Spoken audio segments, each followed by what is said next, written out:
시간이 되었으므로 2022년도 2월 11일 금요일 아침 예배를 시작하겠습니다. 다 같이 사도신경으로 우리의 신앙을 고백하겠습니다.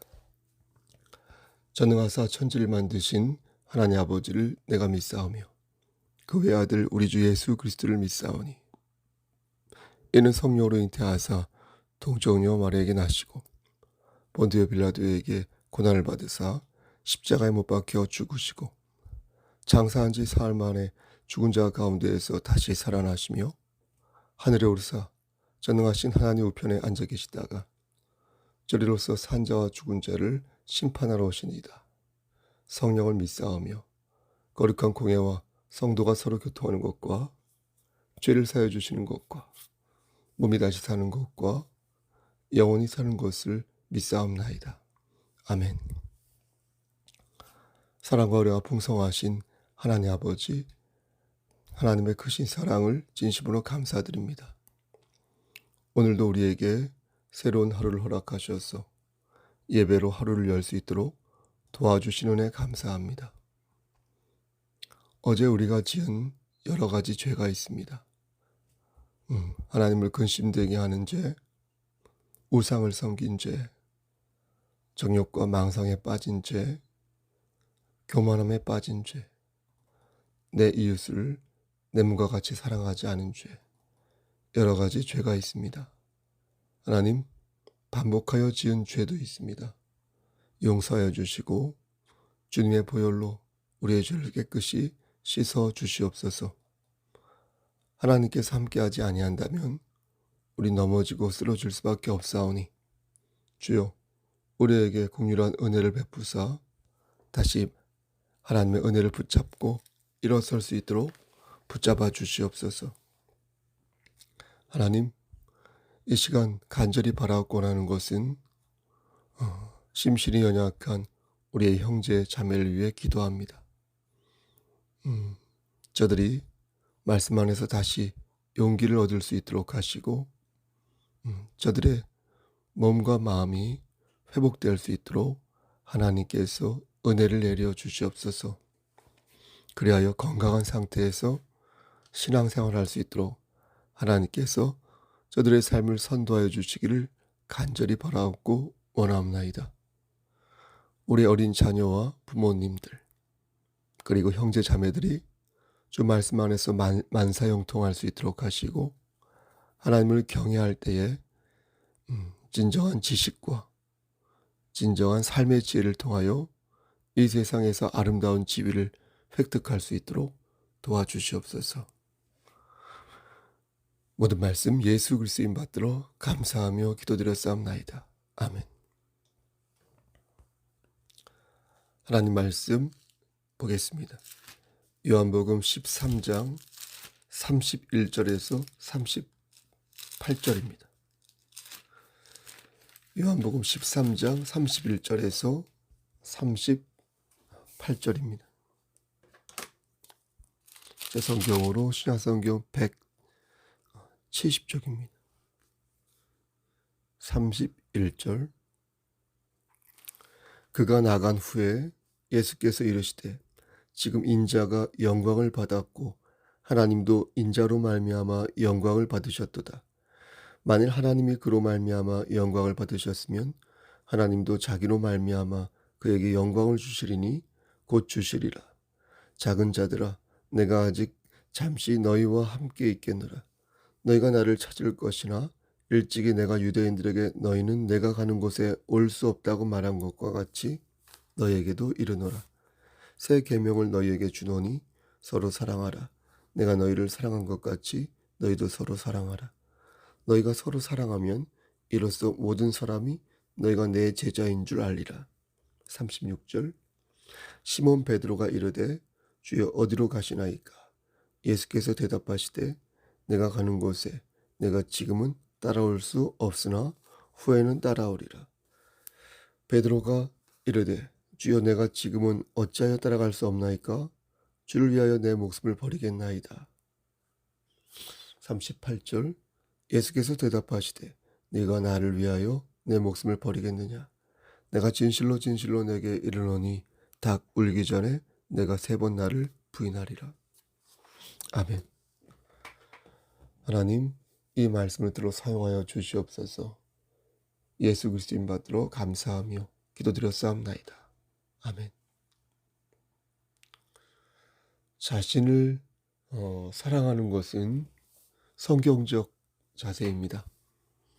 마태복음 16장 24절 말씀을 보면 예수님께서 제자들에게 누구든지 나를 따라오거든 어려거든 자기를 부인하고 자기 십자가를 지고 나를 따를 것이라, 이렇게 말씀하셨습니다. 여기서 자기를 부인한다는 말은 이기적인 욕망과 부패한 자아를 버리라는 것입니다. 그것을 가지고 있으면 예수님의 제자가 될 수 없기에 안 좋은 것을 버리라는 것입니다. 따라서 자기를 부인한다는 말씀을 곡해하여 좋은 것까지 다 버려서 자신의 정체성을 깡그리 지워버린다면 그것은 옳은 행위가 아닌 것입니다. 그리스도인만큼 정체성이 분명한 존재도 없습니다. 내 삶의 주인을 여호와 하나님으로 둘 때 우리의 삶은 그 어떤 삶보다 명료하고 윤기라는 삶을 살 수 있는 것입니다.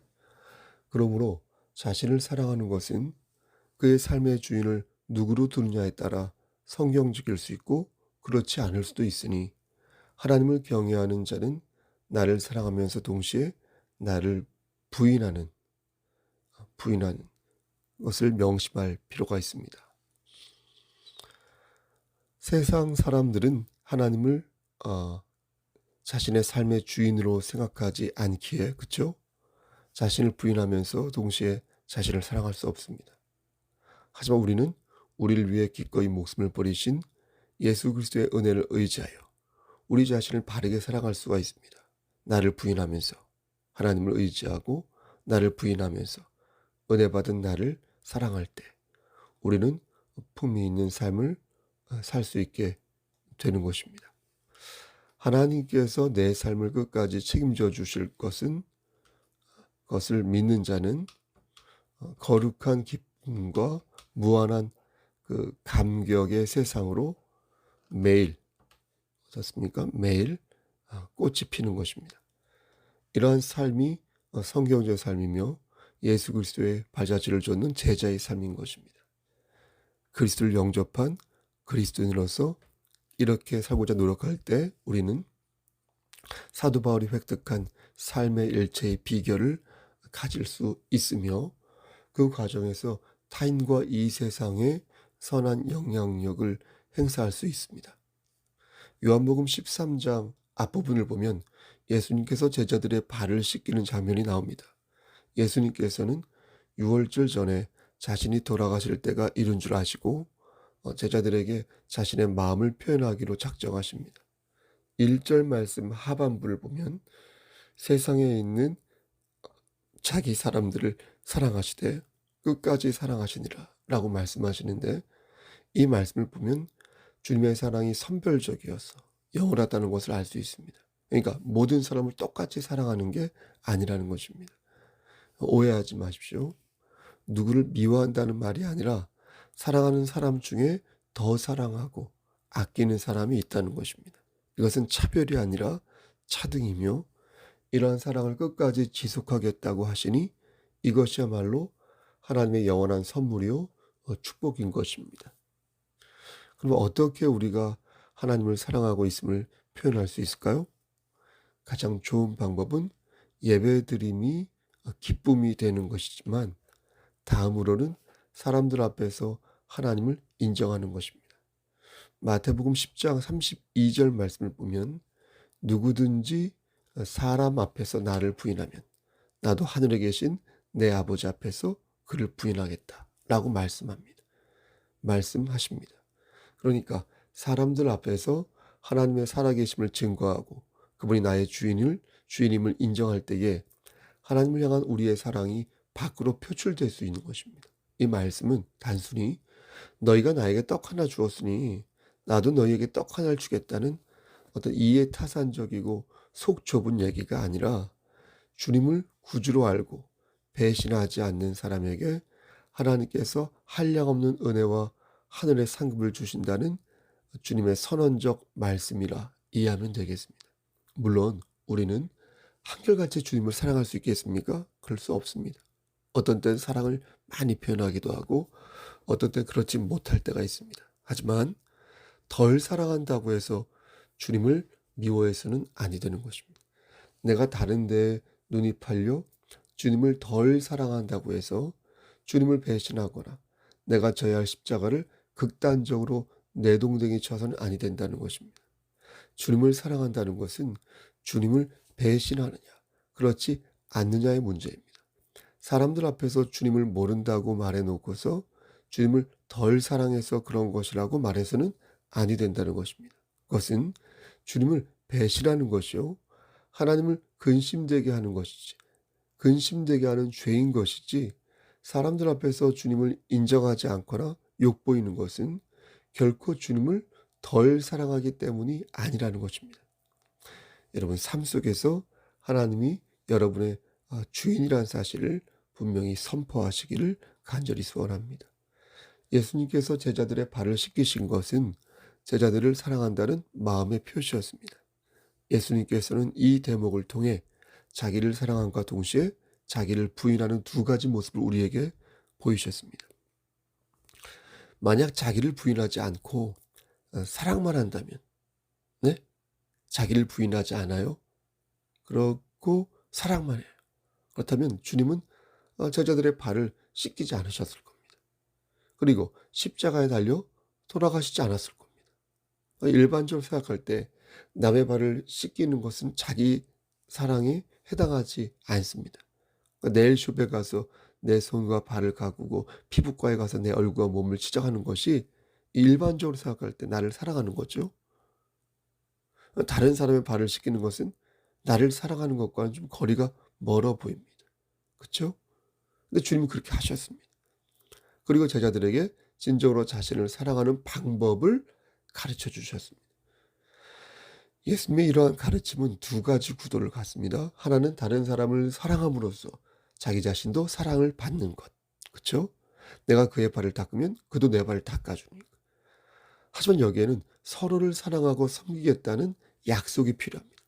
그렇지 않으면 한쪽만 열심히 발을 닦아주는 불균등한 관계가 만들어집니다. 그래서 예수님께서는 서로 사랑하라고 서로 섬기라고 말씀하시고 서로 사랑해라, 서로 섬겨라. 35절에 너희가 서로 사랑하면, 그렇죠? 이로써 모든 사람이 너희가 내 제자인 줄 알리라. 그러니까 주님은 서로 사랑하는 것이 본인에게 좋을 뿐 아니라 나아가 주님의 제자가 되는 길이요, 그 제자됨을 확증하는 길이다. 이렇게 말씀하시는 것입니다. 만약 이러한 말씀이 없었다면 교회는 무척 난감했을 것입니다. 내가 저 사람에게 진짜 많은 서비스를 하였는데 저 사람은 꿈쩍도 안 하고 있으니 뭐 가는 게 있으면 오는 게 있고 오는 게 있으면 이런 게 있지, 그렇죠? 속에서 막 열불이 나는 거예요. 떡이 구제할 때 오른손이 하는 것을 왼손이 모르게 하라 하였으니 뭐라 말할 수도 없는 그런 찰나에 마침 예수님께서 딱 말씀을 들어 야 서로 사랑해 이렇게 말씀해 주시니까 어떻습니까? 가려운 곳을 긁어주시는 그런 느낌을 받는 것입니다. 교회는 하나님의 제자들로 채워져 있는 것입니다.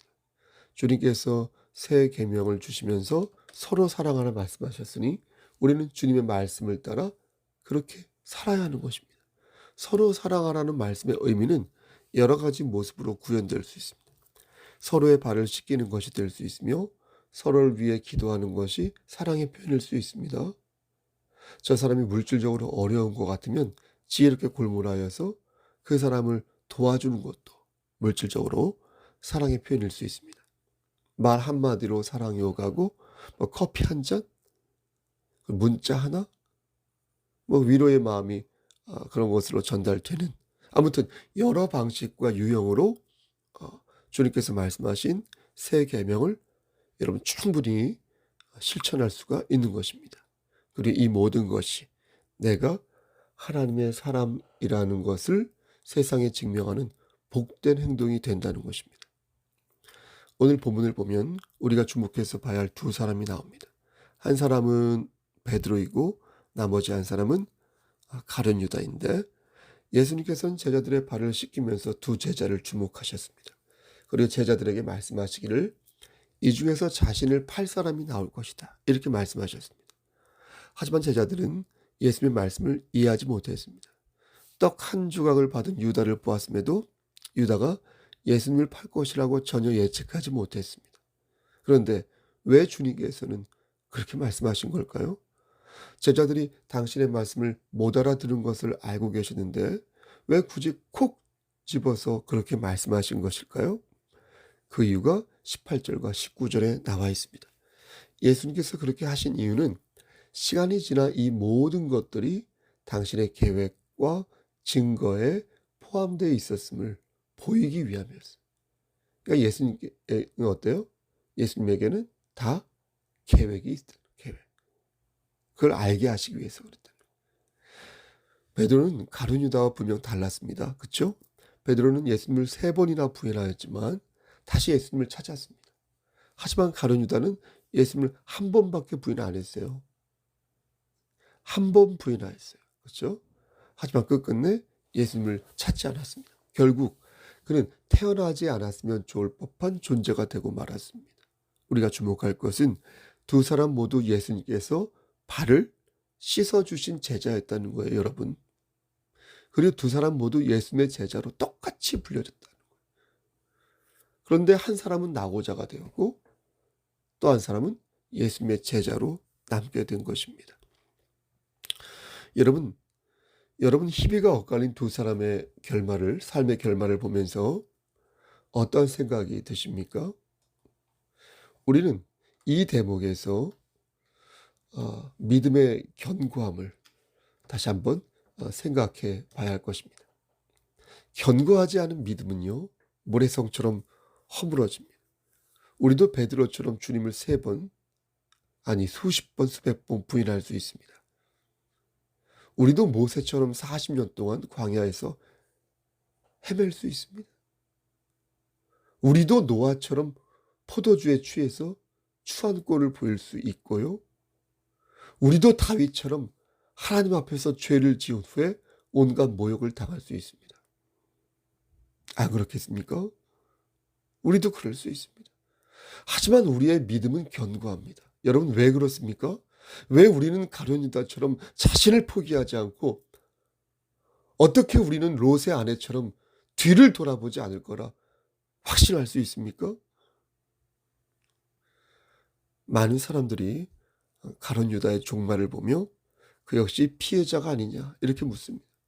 가룟 유다 역시 제자로 선택된 사람인데 하나님이 끝까지 책임져 주셔야지 그런 식으로 내동댕이 치시면 되느냐고 반문합니다. 아무리 생각해도 그렇게 저주받으며 최후를 맞이하는 것은 아닌 것 같다고 말합니다. 하지만 그러한 질문은 가룟 유다가 해야 할 질문이에요. 죄를 지은 사람이 질문하고 죄를 지은 사람이 은혜를 구해야지 그의 마음을 모르는 다른 사람들이 괜히 하나님을 능욕해서는 아니 될 것입니다. 죄를 지은 자는 먼저 어떻게 해야 돼요? 주님 앞에 무릎을 꿇고 주님의 자비를 구해야 하는 것이 옳은 순서인 것입니다.